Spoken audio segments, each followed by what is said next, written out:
السلام عليكم.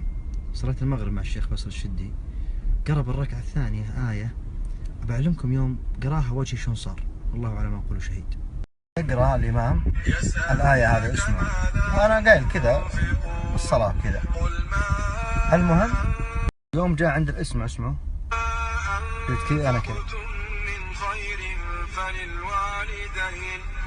طيرت عيوني.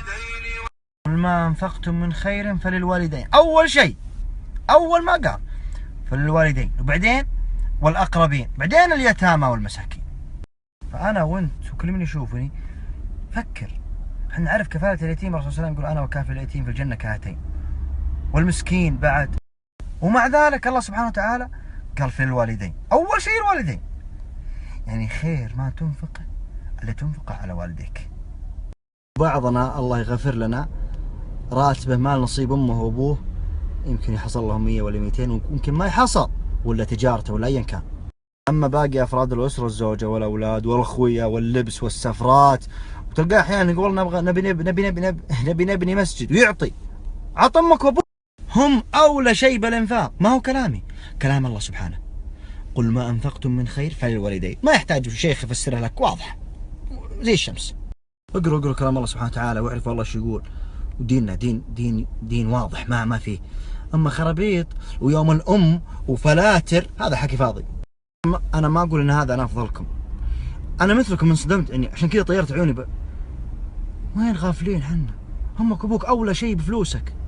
الله ثم والله يشهد الله علي، أحد الأمهات تقول لأمه تعلمني أمي، أعرف ولدها أنا وبخير، تقول والله 100 ريال ما يحصل لي، وهي بحاجة، المشكلة بحاجة، لا شغل راتبك 2000 5000 100000 تاجر فقير، عندك فلوس إن شاء الله 5 ريال، لازم أمك وأبوك لهم نصيب منه. لا تدور أعذار أو ترسل لي الخاص عندي مقفل، لا ترسل شيء. اسأل نفسك، الله يعرف اللي بنيتك، هل لوالديك نصيب بمالك ولا لا؟ وبس. إذا لهم نصيب، هل غيرهم أكثر من نصيبهم؟ هل النصيب اللي لهم يكفيهم؟ وإذا لهم نصيب وكافيهم شكرا، بس ترك مالك فضل، هذا واجبك وغصب عنك. يسألونك ماذا ينفقون قل ما أنفقتم من خير فللوالدين